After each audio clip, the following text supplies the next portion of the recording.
Nah, ibu-ibu itu kalau ngapunten sebaiknya Jumatan atau tidak ya, sebaiknya itu ya. Nah, ini ya nanti bisa saya share lagi karena semuanya ini yang saya sampaikan itu pernah saya bikin, Mbak, artikelnya. Dalam kitab disebutkan kalau masjid itu memfasilitasi wanita Jumatan, maka sebaiknya wanita Jumatan. Sekali lagi, kalau masjid itu memfasilitasi wanita Jumatan, sebaiknya Jumatan. Ya, jadi kalau ingin ibarat ya nanti saya share gitu aja, sudah ada. Seperti di Mekah, Madinah, itu Jumatan. Ya, karena difasilitasi. Ya, alasannya banyak nanti, panjang nanti.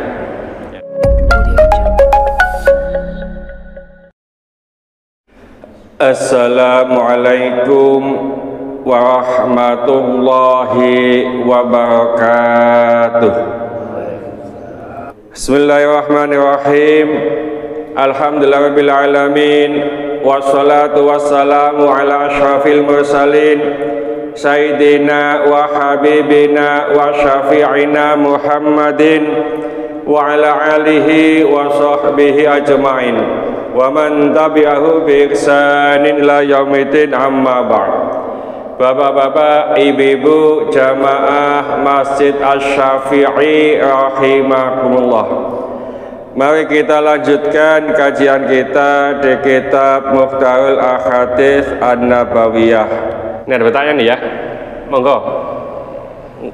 Nggo kentekan nggo waktune nggo. Ya. Kalau katanya kalau sudah meninggalkan sholat Jumat 3 kali berturut-turut, itu katanya kan dihukumi sebagai orang kafir.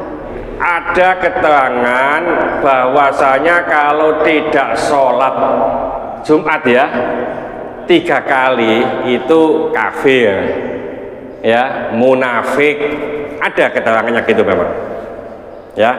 Cuma ini harus dilihat orang ini terpaksa atau sengaja, ya, sengaja atau terpaksa. Karena ada 4 orang yang tidak wajib Jumatan. Kalau dalam hadis itu 3, terus ada lagi tambah begitu. Pertama, wanita itu tidak wajib Jumatan, tapi boleh. Orang sakit, gak sakit panu Pak ya, sakit sih gak bisa nang masjid itu loh Pak, ya, stroke atau apa, tidak wajib Jumatan. Orang bepergian nang Gresik umpamane yo durung oleh nang Malang, niatnya tidak niat maksiat, silaturahim dan seterusnya, tidak wajib Jumatan, ya. Jadi yang demikian ini tidak wajib Jumatan tapi wajib sholat duhur, ya. Nah, ibu-ibu itu kalau ngapunten sebaiknya Jumatan atau tidak ya, sebaiknya itu ya. Nah, ini ya nanti bisa saya share lagi karena semuanya ini yang saya sampaikan itu pernah saya bikin, Mbak, artikelnya. Dalam kitab disebutkan kalau masjid itu memfasilitasi wanita Jumatan, maka sebaiknya wanita Jumatan. Sekali lagi, kalau masjid itu memfasilitasi wanita Jumatan, sebaiknya Jumatan. Ya, jadi kalau ingin ibarat ya nanti saya share gitu aja, sudah ada. Seperti di Mekah, Madinah, itu Jumatan. Ya, karena difasilitasi. Ya, alasannya banyak nanti, panjang nanti. Ya. Nah, terus saya ingatkan lagi, kadang-kadang sudah diingatkan berkali-kali, kadang nggak pas. Kadang-kadang nesing khutbah cepat itu kan ketinggalan, Pak. Banyak yang ketinggalan. Nek ketinggalan 1 rakaat Jumatan wajib menambah 1 rakaat. Umpamanya imamnya ini sudah rakaat kedua, kita baru datang takbir, berarti ketinggalan 1 rakaat, nanti imam salam tambah 1 rakaat. Kalau kita ketinggalan 2 rakaat, contoh kita datang imame wis ruku atau itidal, apalagi kalau sudah sujud rakaat kedua atau sudah tahiyat awak dhewe baru datang, bene wis tahiyat jek keteko takbir Allahu Akbar terus kita duduk gitu ya, ketinggalan 2 rakaat, maka wajib menambah 4 rakaat, tidak boleh 2 rakaat. Itu dikatakan sholat wala nawa, nawa wala sholat, ya, niatnya sholat apa Jumat tapi pelaksanaannya sholat duhur, ya, jadi nggak boleh 2 rakaat gitu, jadi tetap 4 rakaat. Jadi itu apa, kalau terpaksa nggak Jumatan seperti ngapunten satpam, ya, itu lebih penting menjaga keamanan umpamanya. Tapi kalau satpam insya Allah ini Mas Munir satpam lagi, iya, ya, itu kan bisa digilir, ya. Jadi sekarang Jumatan, besok Jumatan gitu. Contoh lagi semacam ini, contoh mie sedap umpamanya ya, punya karyawan 500 umpamanya ya, di situ ada masjid, masjidnya dipakai Jumatan, hanya cukup 250, berarti sing 250 ini tidak bisa Jumatan, Pak, ya. Nah, ini tidak boleh Jumatan gelombang 1, Jumatan gelombang 2 tidak boleh, tahajud tidak boleh, tahajud Jumat tidak boleh. Jadi gelombang 1 Jumatan dulu, setelah selesai gelombang 2 tidak boleh. Yang boleh itu ini Jumatan di sini, yang satunya Jumatan di situ. Kalau ada tempat. Kalau tidak ada tempat, nggak Jumatan, karena sudah dipakai Jumatan, tidak boleh dipakai Jumatan lagi.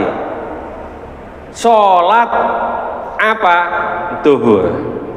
Kalau di kitab Al-Fiqh alal Madzahibil Arba'ah, di sana Syafi'iyah atau madzhab Syafi'i itu mensunahkan sholat duhurnya secara jamaah.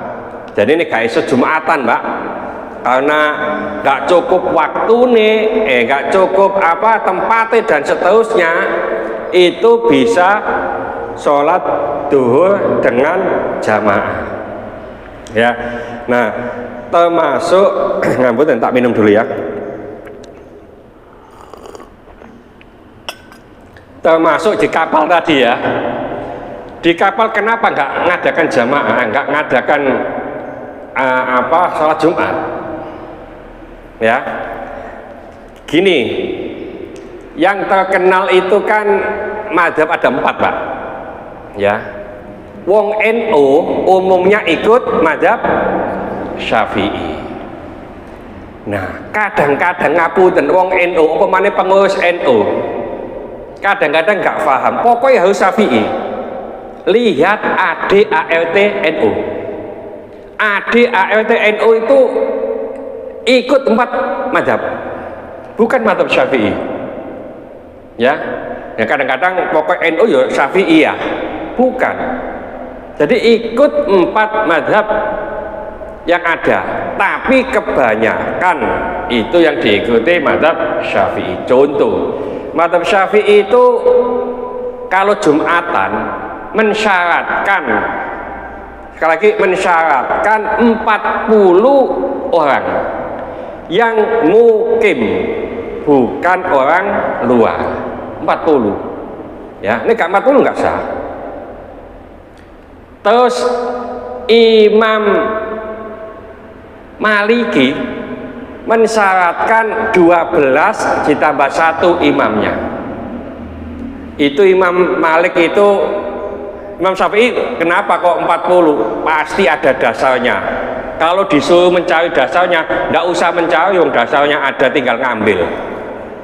Ya, nah Imam Malik itu begini dasarnya. Saat Rasulullah itu khutbah Jumat, ya koyok gini Pak. Di belakang sana banyak orang Yahudi jualan. Jualannya 10 real, 10 real. Biasanya gitu itu loh. Melayu kabeh, Pak. Jamaah itu Melayu kabeh. Itu Nabi yang khutbah. Apa maneh Kak Dur sing khutbah entek. Nah, orang jamaah ini Melayu kabeh nanggone orang-orang Yahudi yang jual pakaian, jual apa? Tinggal 12. Nah, itu dipakai salah satu dasar Imam Maliki. Jadi 12 orang cukup. Bahkan Imam Hanafi 2 orang, Pak. 2 orang apa? Makmum sama imam 1 cukup. Ya. Nah, terus begini, Ustadz, nah ini sing khutbah sopo lak wangel. Khutbah itu gampang, Pak. Khutbah itu sesuai memenuhi syarat rukunnya sah. Contoh ya, contoh. Khutbah saya 2 menit selesai, nggak sampai 2 menit. Umpamanya ya, Alhamdulillah sudah 1. Ya. Jadi terus baca ittaqullah haqqa tuqatih. Sudah, takwa sudah cukup. Bismillahirrahmanirrahim. Qul huwallahu ahad. Sudah, bacaan Al-Qur'an cukup. Allahumma sholli ala sayyidina Muhammad wa ala ali sayyidina Muhammad. Rakaat pertama khutbah pertama sudah cukup sudah.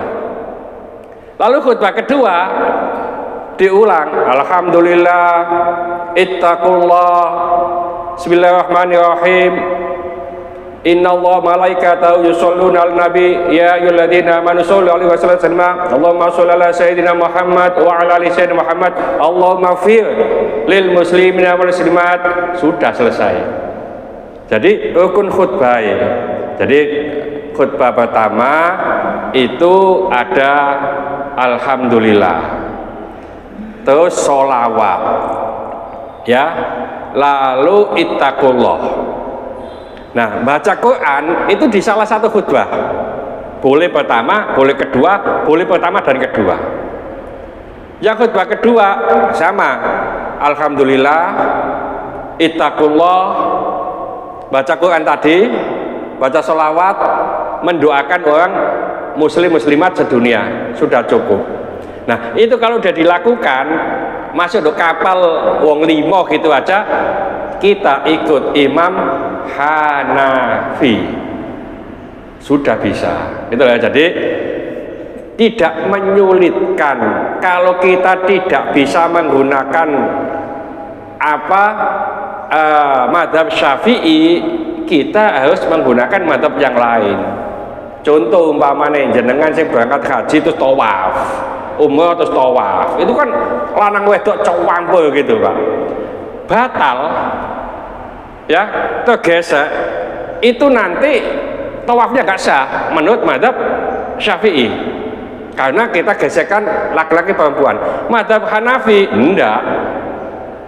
Ya, aula mastumun nisaa di Quran itu ya, atau menyentuh wanita, menyentuh itu menurut Imam Syafi'i menyentuh ya pokoknya kesentuh ini.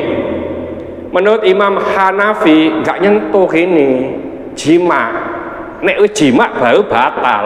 Nek nyentuh ini gak. Jadi Mas Munir, ini ono cewek sampai ambung ngono ya, menurut mazhab Hanafi nggak batal. Ya, engko dilakoni temenan. Gak batal, gak batal.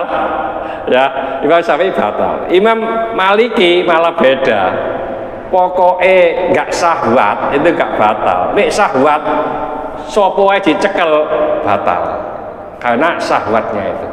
Ya, jadi di NU ini menggunakan 4 imam. Ya, tidak harus Imam Syafi'i. Makanya kadang-kadang saya kalau bikin artikel saya pakai mazhab Syafi'i juga ya, mazhab ini ya, milih Pak. Yang bisa dipakai yang mana? Ya, kalau tidak memungkinkan, tapi kalau memungkinkan upayakan mazhab. Contoh Pak, saya kalau sholat di Masjidil Haram, saya menggunakan mazhab Syafi'i. Ustaz, kalau jalan itu kan diincak-incak wong India, wong wedok India itu kan gak ada kaos kakian Pak. Nah, tangan saya ini saya masukkan ke sak jubah ini. Ya, jadi jubah saya masukkan, terus saya pakai kaos kaki. Diinjak-injak nggak masalah wis. Jadi sholat saya upayakan ikut sholat Syafi'iyah. Nanti kalau pas waktu sholat, kaos kaki saya itu saya lepas. Karena kan sudah di tempat laki-laki semuanya. Apakah boleh orang laki-laki sholat pakai kaos kaki? Boleh. Tapi makruh. Ya, laki-laki sholat pakai kaos kaki itu makruh, kecuali kalau sakit. Ya, sakit itu boleh. Perempuan ya pakai kaos kaki itu ada yang mengatakan malah sunnah. Kenapa? Ditakutkan mukenanya Malaysia telekung gitu ya, itu kecil, terus pas sujud itu kelihatan kakinya. Nah, kalau ada kaos kakinya, omongannya kaos kaki bal-balan Pak, sampai dukur kan tambah wapi guys. Ya, macam semacam itu. Termasuk budak wanita itu seperti laki-laki. Ya. Nah, gini itu sudah kita bikin ya. Mudah-mudahan sedikit ini dibarengi hidayah oleh Allah Subhanahu wa taala. Mudah-mudahan segala hajat kita dikabulkan Allah, segala kesulitan kita dibantu oleh Allah. Mudah-mudahan anak-anak kita menjadi anak yang soleh solehah, taat kepada Allah, patuh dan nurut kepada kedua orang tua. Dalam kasih keturunan, mudah-mudahan Allah memberikan keturunan yang soleh solehah. Dalam kasih jodoh, mudah-mudahan memberikan jodoh yang soleh solehah. Mudah-mudahan di antara kita, keluarga kita, handitolan kita, tetangga-tetangga kita yang saat ini sedang sakit, baik di rumah sakit maupun di kediaman, mudah-mudahan Allah cepat mengangkat penyakitnya, menyembuhkan penyakitnya, dan mudah-mudahan Allah memberikan kesabaran kepada yang sakit. Dan dengan kesabaran ini mudah-mudahan Allah mengangkat seluruh dosa-dosanya, dan mudah-mudahan Allah mengampuni dosa-dosanya orang yang mendolimi kita. Al-Fatihah. Bismillahirrahmanirrahim. Wal asri innal insana lafi khusrin illa alladziina aamanu wa 'amilus solihati wa tawassaw bil haqqi wa tawassaw bis sabr. Subhanakallahumma bihamdika asyhadu an la ilaha illa anta astaghfiruka wa atubu ilaik. Assalamualaikum warahmatullahi wabarakatuh. Allahumma sholli ala sayyidina Muhammad.